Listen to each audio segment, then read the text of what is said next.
안녕하세요. 시어머니와 함께 사는 30대 전업주부입니다. 주변 지인들에게 시어머니와 함께 산다고 하면 다들 힘들겠다고 하며 안쓰러운 눈빛을 보내더라고요. 솔직히 친정엄마랑 같이 살다가도 싸우는데 시어머니와 같이 살면 불편한 점도 있긴 합니다. 무엇보다 삼시세끼 밥을 다 챙겨드리기가 쉽지는 않아요. 그래도 함께하는 게 싫지는 않네요. 사실 처음부터 시어머니와 저 사이가 좋았던 건 아닙니다. 결혼 후 처음으로 시댁 가던 날 시어머니는 아주 못마땅한 표정을 지으셨어요. 나는 네가 승무원이라 집에 자주 없어서 우리 아들이 걱정된다. 너가 해외에 있더라도 우리 아들 잘 챙겨. 엄마, 내가 무슨 한두 살 먹은 어린애야? 희연이가 날 낳은 것도 아닌데 얘가 날 왜 챙겨? 난 내가 알아서 잘하니까 괜히 희연이한테 그런 소리 하지 마. 변호사라는 직업이 얼마나 힘든 일이야. 재판하고 하는 게 얼마나 정신적인 스트레스인데. 그래서 일 안 하고 집에서 너만 내조할 며느리를 구하고 싶었는데, 에휴. 요새 같은 세상에 그런 이야기하면 밖에서 욕먹어요. 그리고 나 못지않게 스튜어디스도 스트레스 많이 받아요. 요새 비행기에 진상 부리는 손님이 얼마나 많다고. 그리고 불편한 유니폼 입고 몇 시간씩 비행기에서 서서 일하는 게 얼마나 어렵다고. 나는 그나마 앉아서라도 일하지. 솔직히 그렇게 따지면 나보다 희연이가 더 힘들다고. 유니폼 이야기 나와서 말인데 나는 솔직히 너가 다리 훤히 내놓고 몸에 다 드러낸 옷 입고 일하는 게 싫다. 꼴사납게 그게 뭐니? 어머니 눈에는 변호사인 승준 씨보다 스튜어디스인 제가 못나 보일 수 있지만요. 저는 제 일에 자부심을 느끼고 아주 즐겁게 일하고 있어요. 그리고 유니폼이 치마라서 어쩔 수 없이 다리를 보여야 하는 건 사실이지만 남들 눈이 찌푸려질 정도로 짧거나 보기 흉한 건 아니잖아요. 그렇게 따지면 여학생들 교복도 치마가 아닌 바지로 바꿔야죠. 안 그래요? 너 아주 당돌하구나. 어디서 시어미한테 말대답이야? 엄마가 먼저 희연이한테 유니폼이 꼴사납다고 했잖아. 왜 갑자기 희연이 직업 가지고 트집을 잡냐고요? 결혼식까지 다 올리고 혼인신고까지 다 한 이 마당에. 못난 놈, 여자 치마폭에 쌓여서 아주 정신을 못 차리는구나. 내가 너를 그렇게 키웠어? 아주 희연이 전연이 내 아들 제대로 홀려놨어. 이승준, 너가 이러면 이럴수록 나는 희연이를 더 괴롭게 할 거다. 다시는 내 앞에서 희연이 편들지 마. 시어머니는 남편에게 화를 버럭 내고는 방에 들어갔습니다. 시어머니 뒷모습을 보니 앞으로 결혼 생활이 심히 걱정되었어요. 역시나 시어머니는 틈만 나면 제게 시어머니 노릇을 하려고 시도했습니다. 어쩌다 한 번씩 시댁에 가면 주방 일은 당연하다는 듯이 다 제 몫이었고 남편 잘 챙기라는 잔소리를 들어야만 했어요. 그나마 다행인 건 스튜어디스 업무 특성상 명절이라고 쉬는 게 아니었고 스케줄도 일정하지가 않아서 시어머니를 자주 보지 못했습니다. 그래서 힘들고 기분 상해도 그냥 참고 있었어요. 자주 보는 사이도 아닌데 굳이 싸울 필요는 없잖아요. 무엇보다 남편이 중간 역할을 잘해줘서 제가 굳이 시어머니와 다툴 일이 없었답니다. 그러던 어느 날이었어요. 막 비행을 마치고 사무실에서 쉬는데 시어머니한테 전화가 왔습니다. 너는 며느리란 게 얼굴 보기도 힘드냐? 남들은 며느리랑 손잡고 쇼핑도 가고 영화도 보러 가고 맛있는 음식 먹으러 간다던데 나는 이게 뭐냐? 항상 절 볼 때마다 벌레 보는 듯한 표정을 지으시던 시어머니가 며느리와 시간을 못 보낸다고 신세한탄을 하는데 조금 어이가 없었습니다. 속으로는 영화 보러 같이 가자고 해도 싫어하실 거 아니냐고 말하고 싶었지만 비행이 막 끝나 피곤해서 굳이 통화를 길게 하고 싶지는 않았어요. 어머니, 다음에 저 쉬는 날에 같이 영화도 보러 가고 해요. 그런데 무슨 일로 전화하셨어요? 시어미가 며느리한테 전화도 못하냐? 영화는 바라지도 않는다. 네가 좀 바쁜 몸이니? 나는 네가 바쁜 거 다 이해할 테니 다만 이제부터는 매일 안부 전화해. 그래도 가족인데 생사는 확인해야 하지 않겠어? 매일 안부 전화요? 그래. 매일 보겠다는 것도 아니고 핸드폰으로 전화 한 통 하자는데 싫냐? 싫은 건 아니지만 스케줄이 낮에만 있는 게 아니고 밤에도 있어서 힘들 것 같은데요. 게다가 해외에 나가 있으면 시차 차이 때문에 저는 낮이지만 어머니는 밤일 수도 있고요. 상관없어. 그래도 매일 전화해. 하루도 빠짐없이. 참, 승준이한테는 말하지 말고. 왜요? 그래도 남편도 알아야. 승준이 재판으로 정신없는 아이다. 하찮은 집안일 따위 신경 쓸 아이 아니라고. 절대 이야기하지 마. 괜히 떠벌려서 승준이가 신경 쓰이게 한다던가 하루라도 안부 전화 빠지면 혼날 줄 알아. 다음날 시어머니가 시킨 대로 아침에 출근하며 안부 전화를 했습니다. 그래, 말 들으니까 보기 좋구나. 아침에 출근하면서 우리 아들 밥은 먹였니? 승준 씨 아침에 밥 먹으면 소화가 안 된다고 해서 미숫가루에 토스트 정도만 해서 먹어요. 그래서 오늘도 미숫가루 먹고 출근했어요. 무슨 소리야? 우리 승준이 나랑 있을 땐 아침밥 다 챙겨 먹고 갔는데 미숫가루에 빵 쪼가리 먹고 어떻게 하루를 버티니? 너는 네가 해외에 나가 있을 동안 승준이를 못 챙기면 한국에 있을 때만이라도 밥을 잘 챙겨야 할 거 아니냐? 우리 승준이 어디 아프기라도 하면 어쩌려고? 승준 씨가 어머니와 같이 살았을 때 하도 먹고 가라고 해서 어쩔 수 없이 먹긴 했는데 온종일 속이 더부룩해서 고생했다고 하더라고요. 그래서 저랑 결혼 후에는 미숫가루에 간단한 빵 먹고 출근해요. 내가 이래서 너한테 매일 안부 전화를 하라는 거야. 승준이 머리 쓰는 일이라 스트레스도 많을 텐데 그리 부실하게 먹어서 걱정되는구나. 어제 저녁 때는 승준이 뭐 먹였어? 승준 씨가 어제 늦게 끝나고 와서 간단히 치킨 시켜 먹었는데요. 치킨을 시켜 먹어? 가게에서 어떤 기름에다가 튀긴지도 모르는 그런 음식을 먹였단 말이야? 그깟 치킨 그냥 닭 한 마리 사다가 기름에 튀기면 되는 거를 왜 굳이 사다 먹여? 그래서 우리 승준이 힘이 나겠니? 안 되겠다. 오늘 내가 사골 끓여서 집에 가마. 내일 아침부터 승준이 사골국에다가 말아서 밥 잘 먹여라. 알겠니?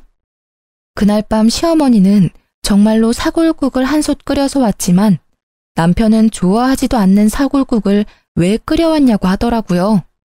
당연히 남편은 다음날 사골국을 먹지 않았습니다.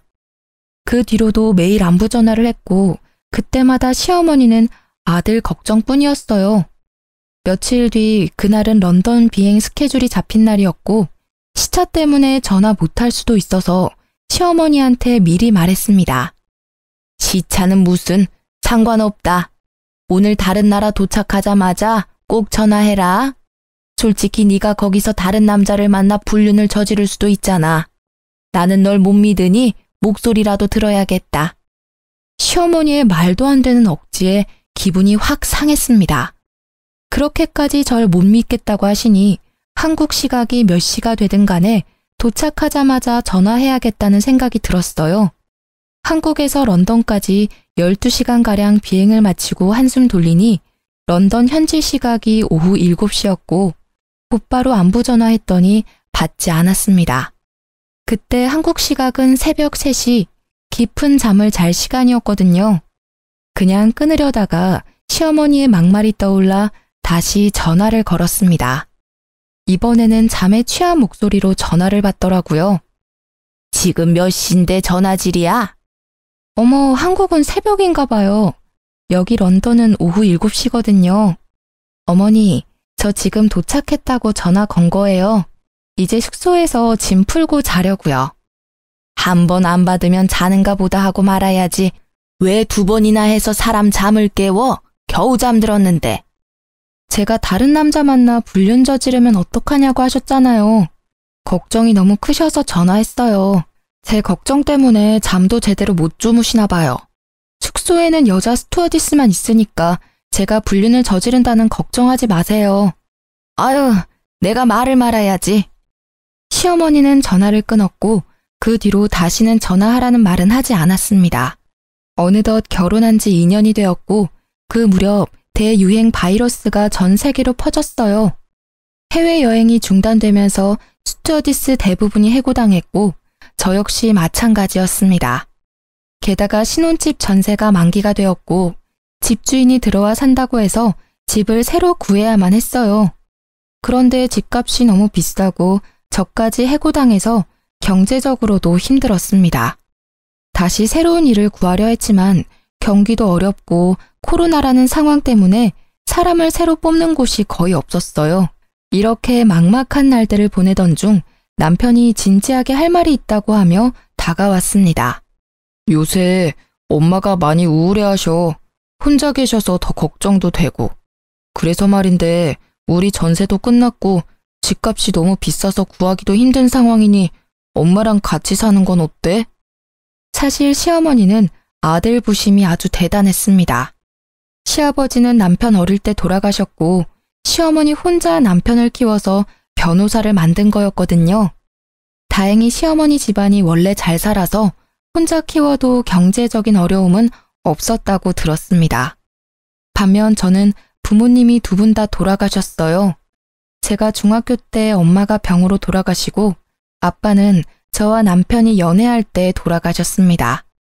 그래도 아빠가 회사 생활을 열심히 하셔서 경제적으로 부족하지는 않았어요.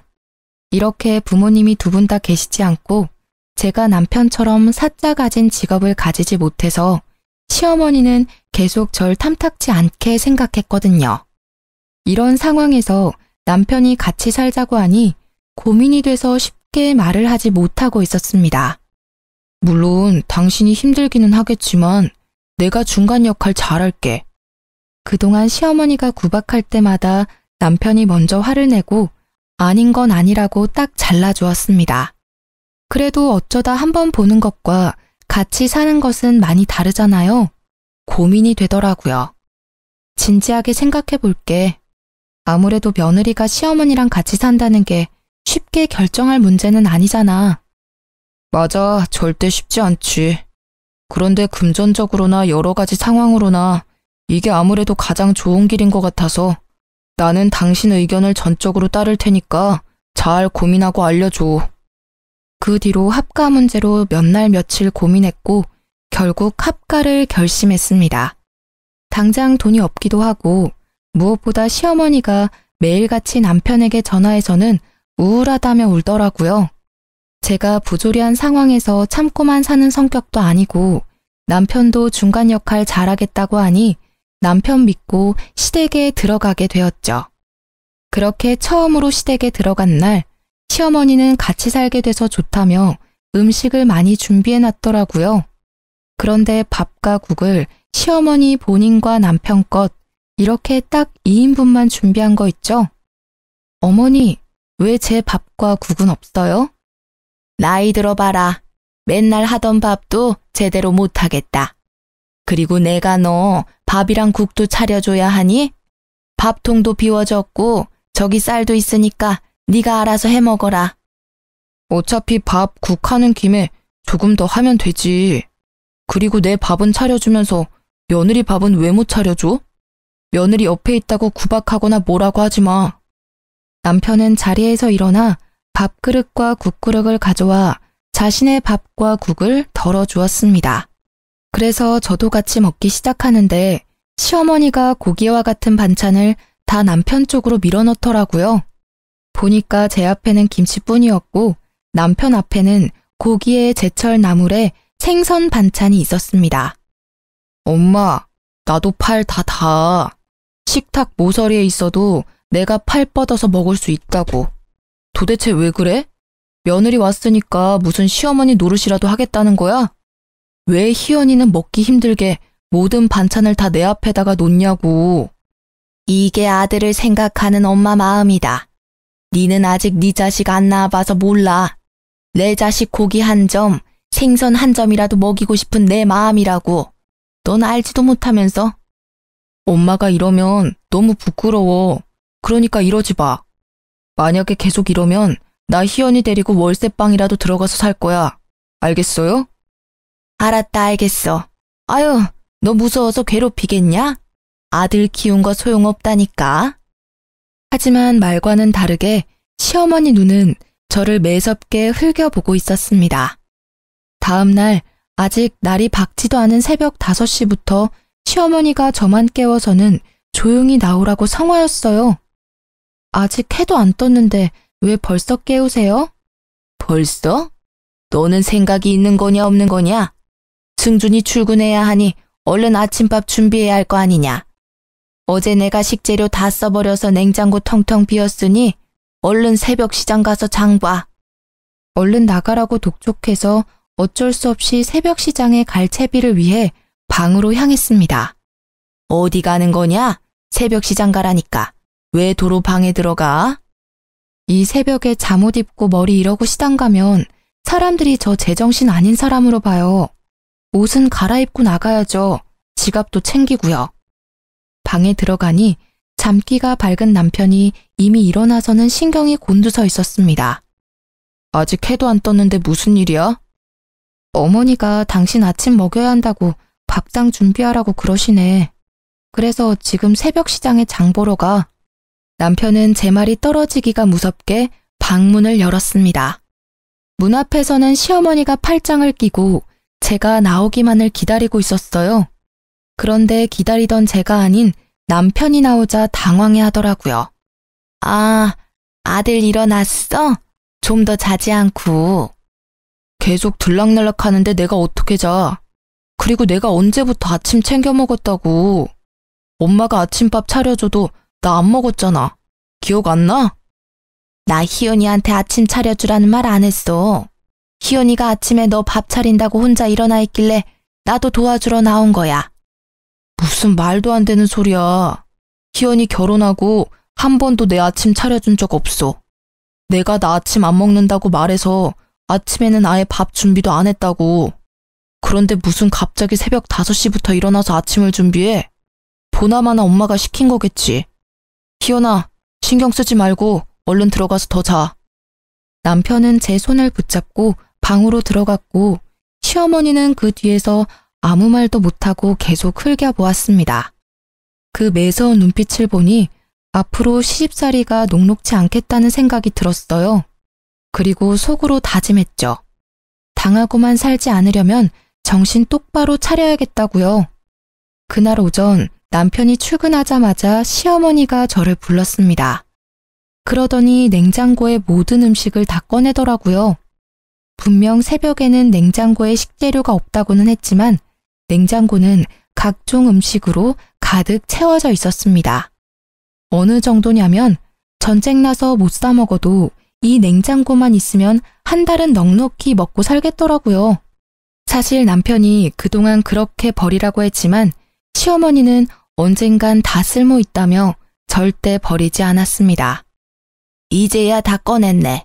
나는 친구들 만나러 다녀올 테니 너는 냉장고 청소도 하고 이 음식들 다 보기 좋게 정리해라. 음식들 있을 때는 몰랐는데 보니까 냉장고 구석구석 음식 국물 같은 게 많이 묻었더라.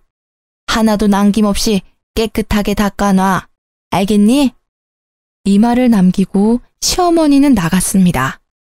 냉장고를 열어보니 김치 국물은 기본이고 각종 음식물 찌꺼기에 벌레 사체까지 있더라고요.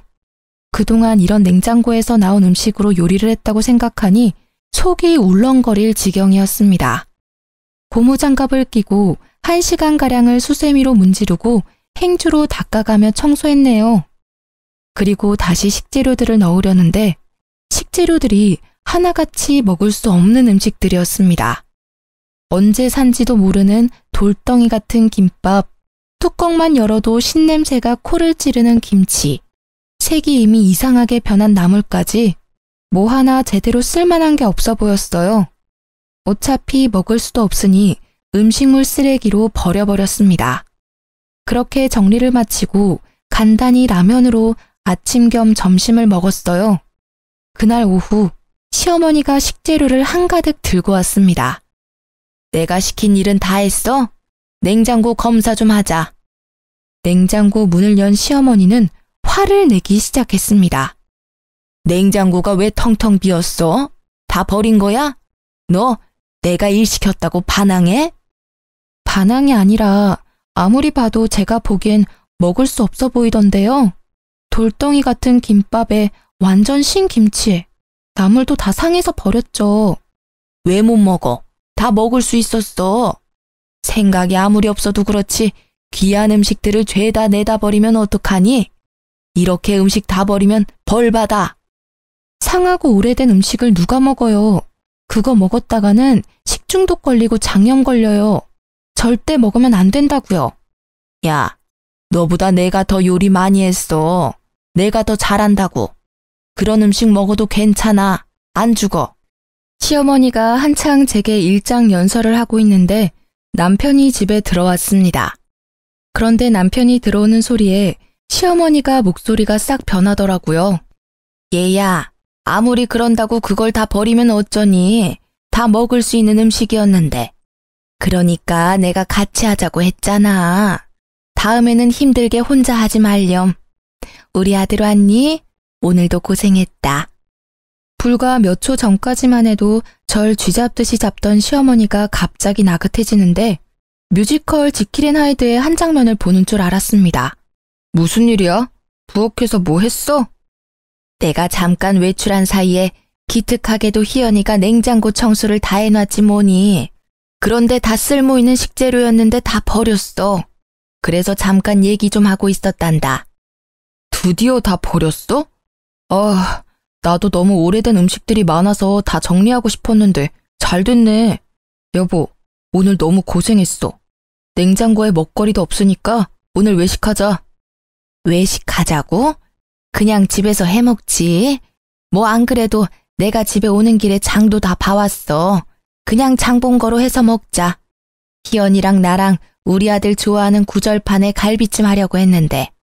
오늘 희연이 고생했잖아. 그리고 지금 손이 많이 가는 구절판을 하면 언제 먹고 언제 치워? 그냥 오늘 장 본 건 내일이나 다음에 먹고 오늘은 외식해요. 여보, 가자.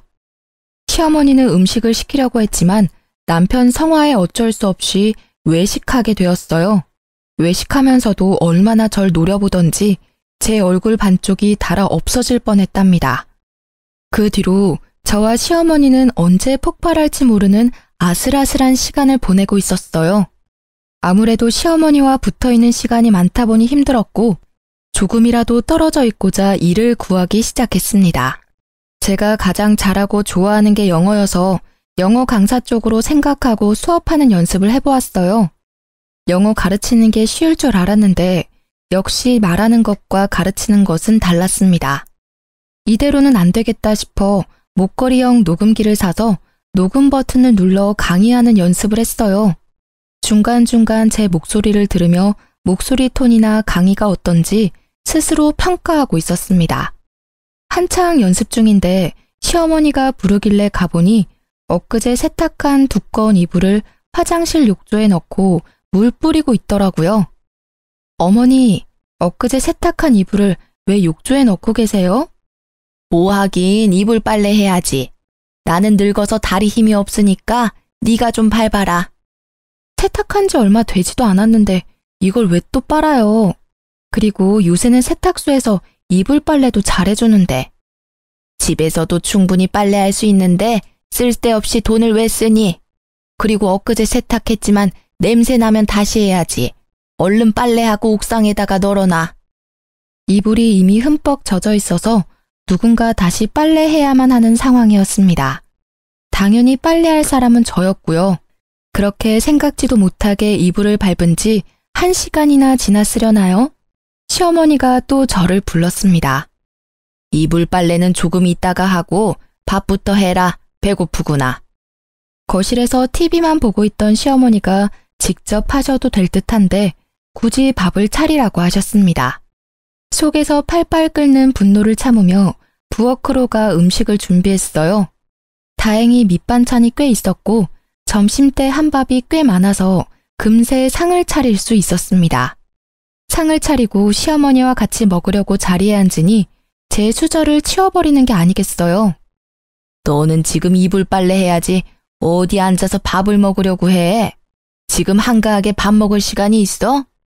안 그래도 갑자기 이불 빨래를 시켜서 짜증났는데 이 소리까지 들으니 기분이 더 좋지 않았고 밥맛도 뚝 떨어졌습니다.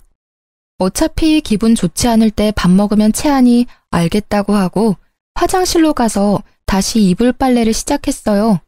그렇게 10분 정도 지났으려나요? 이불이 시어머니라고 생각하며 연락에 밟고 있는데 남편이 왔습니다. 뭐야, 중준이 오늘 야근한다고 하지 않았니? 일이 생각보다 빨리 끝나서 그냥 퇴근했어요. 그런데 여보, 그 이불 엊그제 내가 빨아서 옥상에다가 널어둔 건데 왜 또 빨고 있어? 아유 참, 내가 밥 먹고 같이 이불 빨래 하자니까 나 힘들다고 굳이 꼭 혼자 하려고 하네. 희연아, 나 밥 다 먹었으니까 이제 너도 가서 밥 먹어라. 내가 마무리할게. 설마 엄마가 희연이한테 시킨 거야? 저 이불 내가 널었다고 희연이한테도 분명 말했는데? 내가 설마 며느리한테 이불 빨래 시켰겠니? 희연이가 이불이 잘못 말려졌는지 냄새가 난다고 이불 빨래를 하겠다잖아. 그냥 세탁소에 맡기자니까 끝까지 싫다고 하고. 어머니, 무슨 말씀이세요? 저 방에 있는데 어머니께서 저를 부르셨잖아요. 이불 빨래 하라고요. 예, 내가 언제 그랬다 그래? 왜 생사람을 잡니? 시어머니는 남편 앞에서 딱 잡아떼며 아니라고 했습니다. 순간 제 목에 걸린 녹음기가 생각났어요. 사실 아까 강의 연습한다고 녹음 버튼을 누르고 아직 꺼두지 않았거든요. 그래서 녹음기를 켜서 남편과 시어머니한테 들려주었습니다. 녹음기에는 아주 명확하게 시어머니가 이불 빨래를 시킨 대화가 다 녹음되어 있었고, 다 들은 남편이 시어머니한테 화를 냈어요. 엄마가 희연이한테 이불 빨래 시켰네. 더러워진 이불도 아니고 엊그제 빨래한 이불을 왜 또 빨라고 그래요? 남편 말에 시어머니는 아무 말도 하지 못했습니다. 빼도 박도 못할 명확한 증거가 있으니 오리발도 못 내밀더라고요. 엄마, 기분 나쁘게 생각하지 말고 들어요. 내가 정말 엄마가 걱정돼서 그래. 요새 엄마가 화도 많아진 것 같고 자주 깜빡깜빡 하는 것 같아. 내 친구 부모님이 엄마처럼 화도 많이 내고 말이 자주 바뀌는 증세를 보이다가 뭔가 이상해서 병원 검진 받으니까 치매였대. 나 지금 엄마가 치매가 아닐까 너무 걱정돼. 한번 검사 받아보자. 치매는 무슨, 아니야, 나 괜찮아. 아주 건강하다고. 남편은 진지하게 시어머니의 치매를 의심하고 시어머니는 아니라고 했습니다. 당연히 아니겠죠. 그저 저를 괴롭히고 싶은 거니까요. 며칠 뒤 그날은 시어머니 생신을 앞둔 평일이었습니다. 남편이 출근하자마자 시어머니가 부르더라고요. 토요일이 내 생일인 거 알지? 그래서 오늘 내 친구들 집으로 초대했다. 점심때 온다니까 음식 준비해라. 오늘이요? 저 음식도 잘 못하는데 그걸 지금 말씀해 주시면 언제 준비해요? 그래서 내가 장은 다 봐놨어. 냉장고에 보면 갈비찜이랑 구절판, 잡채, 나물, 삼색전 할 수 있도록 식재료 다 있다. 지금부터 준비하면 딱 맞게 끝나겠네. 어머니, 전 정말 못해요. 그냥 배달시켜요. 솔직히 제가 잘하지도 못하는 요리에서 어머니 부끄러워지느니 그냥 깔끔하게 배달시키는 게 낫잖아요. 시간도 절약되고요. 배달 같은 소리 하고 있네. 야, 집에 다들 오겠다는 이유가 뭔데? 며느리 손맛 보고 싶어서 그런 거 아니야. 그런데 배달시켜 먹는 게 말이 돼? 그럴 거면 그냥 나가서 사 먹고 말지. 헛소리 집어치우고 요리 시작해. 시어머니 성화에 어쩔 수 없이 알겠다고 했습니다. 그래서 음식을 하기는 했는데 간을 잘 못 맞추겠더라고요. 뭔가 짠 것 같기도 하고 싱겁기도 한 것 같은 게 도무지 뭘 어찌 해야 할지 몰랐습니다. 어차피 이 음식들은 시어머니와 친구들이 드시니까 시어머니한테 간을 부탁했어요. 어머니, 제가 도무지 간을 못 맞추겠네요. 간 좀 한번 봐주시겠어요? 너는 전업주부라는 애가 기본적인 간도 못 보면 쓰냐? 갈비찜에는 간장 좀 더 넣고 나물에는 소금 좀 더 넣어라. 그리고 국은 또 왜 이리 짜? 물 좀 더 넣어. 잠시 후 시어머니 친구들이 집에 왔고 긴장되는 마음으로 상을 차렸습니다. 걱정이 되긴 했지만 시어머니가 간을 봤으니 괜찮으리라 생각했어요. 그런데 한 입씩 맛보던 시어머니 친구들이 오묘한 표정을 지었습니다. 갈비찜은 좀 짜네. 국은 또 싱겁고. 음식이 왜 이러지? 그래? 맛이 좀 이상하긴 하네. 얘, 너 도대체 간을 어떻게 한 거야? 전업주부가 이깟 간 하나 맛깔나게 못 맞추면 뭐하러 사니? 똑바로 못해? 시어머니는 친구들 말에 민망했는지 괜히 큰 소리를 내셨고 아침부터 열심히 일했지만 오히려 욕만 얻어먹은 저는 화가 났습니다. 이거 다 어머니가 직접 간 보신 거잖아요. 저는 어머니가 하라는 대로 했는데요. 뭐야? 네가 잘못해놓고 왜 나한테 뒤집어 씌워? 뒤집어 씌우는 게 아니라 맞는 말을 한 것뿐이에요. 저는 애초에 음식 잘 못한다고 했고 그래서 어머니가 직접 간을 보신 거잖아요. 이 인연이 지금 어른들 앞에서 두 눈 똑바로 뜨고 대들어? 시어머니는 화를 이기지 못하고 식탁에 있던 구절판과 갈비찜을 그대로 저한테 부어버렸습니다. 다행히 갈비찜이 뜨겁지는 않았지만 갈비찜 소스가 눈에 들어가서 눈이 따가웠어요. 그래서 눈도 제대로 못 뜨고 걷다가 실수로 국을 시어머니 친구의 옷에 쏟아버렸습니다. 야, 너 정신 안 차려? 어떻게 내 친구 옷에 국을 쏟아? 어머니가 갈비찜을 제 얼굴에 부어서 그러는 거잖아요. 그러게 왜 갈비찜을 붓고 난리세요? 희자야, 이러다가 며느리 잡겠다. 난 괜찮으니까 신경 쓰지 말고 그만해. 아니야, 이런 버릇없는 년은 아주 혼쭐을 내야 해. 그만하라고. 이러면 내가 미안해지잖아. 며느리야, 난 괜찮으니 신경 쓰지 말고 일단 너 얼굴 먼저 닦아라. 아니다, 우리 그냥 돌아가야겠어. 오늘은 날이 아닌 것 같네. 희자야, 우리 다음에 따로 보자. 결국 시어머니 친구들은 집에 가버리고 시어머니는 불같이 화를 냈어요. 그깟 갈비찜 소스 눈에 좀 들어갔다고 그렇게 생난리야? 너 때문에 내 친구들 기분 다 상해서 갔잖아. 내가 못 살아. 요리도 못해, 성격도 안 좋아. 이딴 거를 내가 며느리로 뒀다. 아이고, 내 팔자야. 얼른 이거나 다 치워. 갈비찜 소스를 뒤집어 쓴 저는 일단 씻고 싶은 마음에 화장실로 가니 시어머니가 부엌부터 치우라고 난리였습니다. 그때 회사에 간 남편이 중요한 서류를 두고 왔다면서 집에 왔어요. 그런데 부엌은 난리가 났고 저는 음식물을 뒤집어 쓰고 있으니 남편이 깜짝 놀라 비명을 지르더라고요. 이게 어찌 된 일인지 물었습니다. 집안 꼴이 왜 이래? 당신은 왜 갈비찜을 뒤집어 쓰고 있어? 방금 어머니 친구들이 왔다 가셨는데 어머니가 승준아, 내가 늙어서 그런지 손에 힘이 없지 뭐니. 그래서 내가 그릇을 놓쳐서 갈비찜을 우리 며느리 머리에 엎어버렸어. 희연이 놀랐지? 내가 정말 미안하다. 키가 150인 엄마가 160인 희연이 머리에 갈비찜을 엎었다고? 그것도 그릇을 놓쳐서? 남편은 고개를 갸우뚱하더니 부엌 구석으로 갔습니다. 사실 남편은 일이 바빠서 집에 자주 오지 못하는데 치매 의심 증상이 있는 시어머니를 옆에서 볼 수 없으니 걱정이 많았어요. 그래서 시어머니의 정확한 상태를 파악하고자 집에 홈 CCTV를 설치했습니다. 남편이 미리 저에게 말해줘서 알고는 있었으나 시어머니한테는 절대 말하지 말라고 신신당부해서 저도 모른 척하고 있었죠. 다행히 시어머니는 부엌에 거의 오지 않아서 홈 CCTV가 있는지도 몰랐습니다. 남편은 부엌 구석에서 가져온 홈 CCTV를 보더니 걱정스러운 표정을 지었어요. 엄마, 아무래도 치매인 것 같아요. 병원에서 검사해야겠어요. 아니야, 나 치매 아니야. 나 아주 멀쩡하다고. 그런데 왜 이렇게 별일도 아닌데 화를 버럭대고 엄마가 희연이한테 갈비찜을 부었으면서 손에서 놓쳤다고 하면서 말을 바꿔요? 그건... 거봐, 제대로 말도 못하잖아.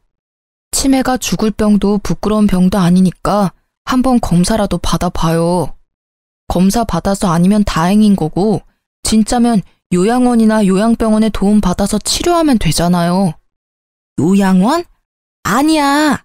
난 절대 거기 못 가. 안 갈 거야. 사실 이때는 코로나가 유행했던 때라 한번 요양원에 가면 나오지 못하고 얼굴도 보지 못할 때였습니다. 게다가 시어머니 친구 중에 한 분이 요양원에서 돌아가셨는데 코로나도 걸려서 제대로 된 장례식도 못 치렀어요. 그래서 시어머니는 절대로 요양원은 못 간다고 했고 남편은 상태가 심각하다고 가야 한다고 했죠. 한참을 이야기하다가 일단 남편은 다시 사무실로 갔고 시어머니는 홈 CCTV를 부셔버렸습니다. 너는 이딴 게 있다는 걸 왜 이야기 안 했어? 아니에요. 저도 이게 있는지 몰랐어요. 승준 씨가 혼자 생각해서 한 일인걸요. 물론 알았지만 남편이 시켰던 대로 몰랐다고 딱 잡아댔습니다.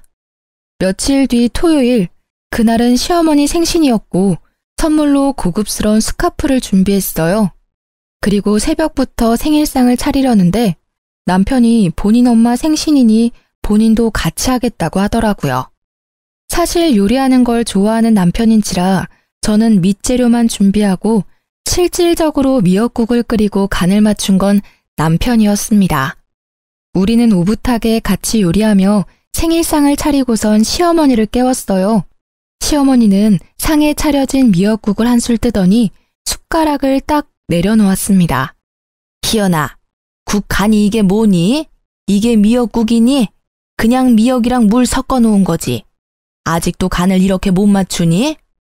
엄마, 국 이상해? 이거 내가 한 건데. 네가? 네가 왜 내 미역국을 끓여? 엄마 생일이니까 아들인 내가 끓였지. 원래 매년 엄마 생일 때마다 내가 미역국 끓였잖아. 기억 안 나요? 그때야 희연이 제가 해외 나가 있을 때고 지금은 며느리가 집에 있는데 네가 왜 내 미역국을 끓여? 당연히 며느리가 끓여야지. 김희연, 너 설마 내 미역국 끓이기 귀찮아서 우리 아들 시켰어? 아니에요, 어머니. 저는 혼자 준비하려고 했는데 승준 씨가 굳이 같이 하겠다고 해서요. 그리고 아시겠지만 저는 간을 잘 못 맞추잖아요. 저보다는 남편이 간을 잘 맞추니까 미역국도 끓인 거죠. 맛이 없으세요? 전 맛있는데. 그게 아니라 밖에서 일하느라 몸도 마음도 힘든 애가 집에서도 주방일 하는 건 아니지 않니? 승준이가 미역국을 끓인다고 해도 너가 생각이라는 게 있으면 당연히 말려야 하는 거 아니냐고. 어머니, 승준 씨가 매일 주방일 하는 것도 아니고 오늘 딱 하루인데 너무 걱정하시는 거 아니에요? 맞아, 엄마. 내가 뭐 매일 집안일해? 엄마 생일이라서 하루 한 거잖아. 그리고 엄밀히 따지면 피 한 방울 안 섞인 며느리가 미역국 끓이는 것보다 아들인 내가 미역국 끓이는 게 맞지. 안 그래? 시어머니는 표정이 확 일그러지더니 아무 말 없이 밥을 먹었습니다. 아침을 먹은 뒤 시어머니한테 제가 준비한 스카프를 드렸고 다행히 예쁘다고 했어요. 그날 오후 남편은 방에서 잠깐 일하고 있고 저는 화장실에 갔다가 나오는데 시어머니가 선물한 스카프를 들고 저를 몰래 불렀습니다. 그러더니 아주 작은 목소리로 속삭이듯이 말했어요. 스카프가 이게 뭐니? 너는 이 스카프가 예쁘다고 생각해? 네가 한번 이 스카프 둘러봐라. 보는 눈이 촌스러워서는.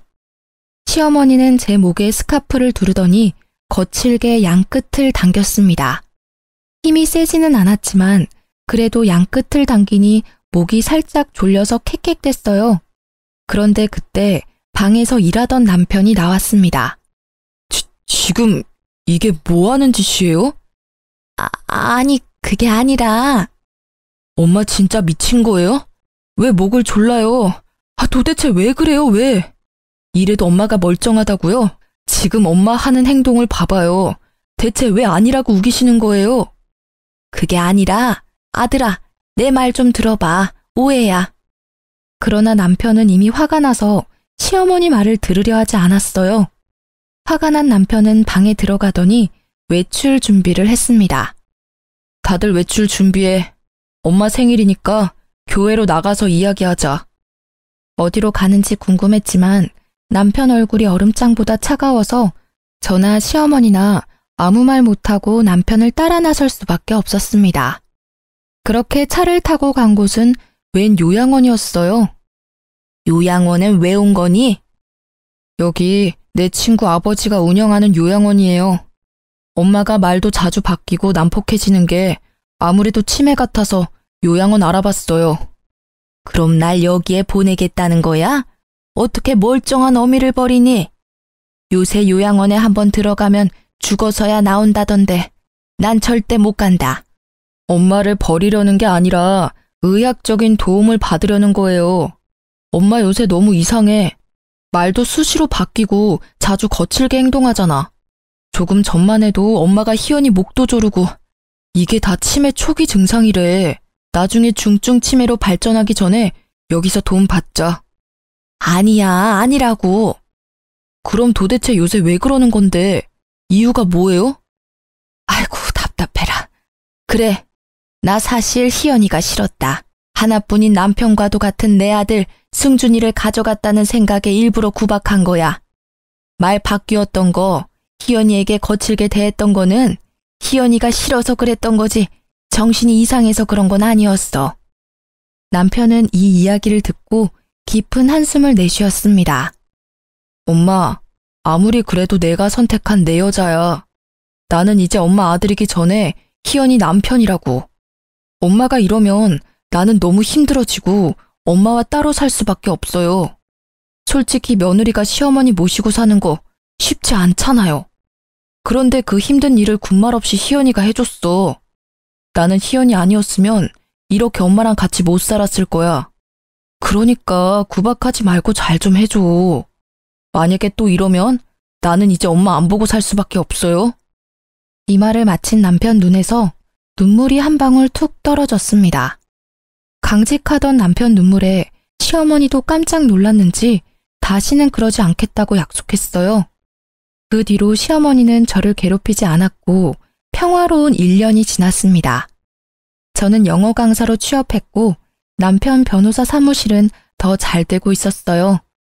시어머니도 운동과 취미 활동을 하며 건강히 생활하고 계십니다. 그리고 지난주 시어머니 생신이 있었어요. 이번에는 남편이 일이 많아 새벽부터 저 혼자 시어머니 생일상을 차렸습니다. 이걸 너 혼자 다 차린 거니? 정말 고생 많았다. 고맙게 잘 먹으마. 불과 1년 전까지만 해도 음식 못한다고 그렇게 구박하셨는데 이렇게 고맙다고 말씀해 주시니까 너무 좋은데요. 얘는 부끄럽게 지나간 일은 왜 꺼내니? 희연아, 내가 그동안 너한테 내색은 안 했지만 나랑 같이 살아줘서 정말 고맙다. 어머니, 갑자기 왜 그런 이야기를 하세요? 낯간지러워요. 사실 친하게 지내던 친구 하나가 있는데 그 집 아들 며느리가 멀쩡한데도 그 친구를 요양원에 강제로 입소시켰대.